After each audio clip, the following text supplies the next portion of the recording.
تمام لوگوں کو رمضان کی مبارکباد پیش کرتا ہوں، اور ساتھ ہی ساتھ رمضان المبارک کا مہینہ جو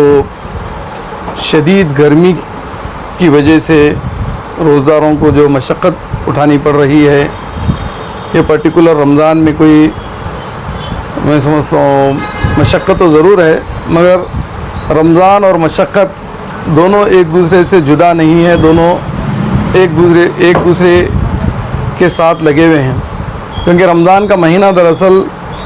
انسانوں کو مشقت کی ٹریننگ دینا ہے تاکہ عام دنوں میں انسان مشقت کا عادی ہو جائے۔ مسلمانوں کے لیے یہ کوئی مشقت نہیں ہے، جنگ بدر بھی اسی دوسرے عشرے میں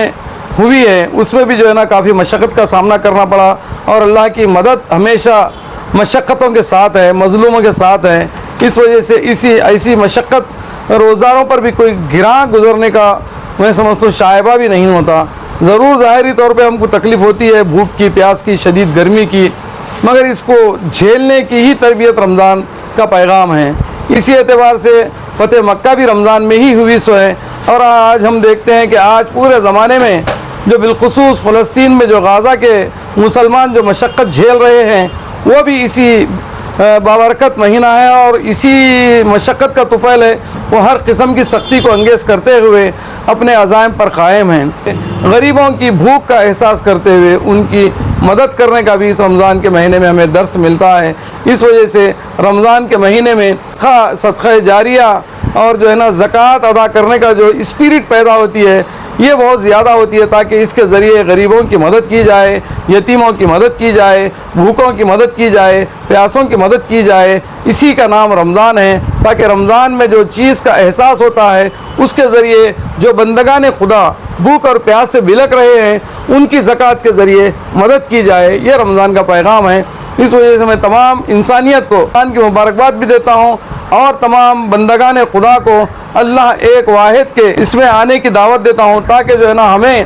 اصل سپر پاور جو اللہ کی طاقت ہے وہ ہم سے منسلک ہو جائے، اور وہ ہماری روح اور وہ ہماری غذا بن جائے۔ تبھی جو ہے نا ایک مسلمان میں وہ ایمانی، وہ روحانی کیفیت پیدا ہوتی ہے، جس کے ذریعے انسان ہر چیز کو برداشت کرنے کے لیے تیار ہوتا ہے، اور خوشی خوشی اس کو انگیز بھی کرتا ہے، چاہے اس کے ذریعے ہمیں موت بھی کیوں نہ آ جائے۔ اس لیے ہمارے دونوں ہاتھوں میں جو ہے نا، ایک طرف اگر ہم اس سے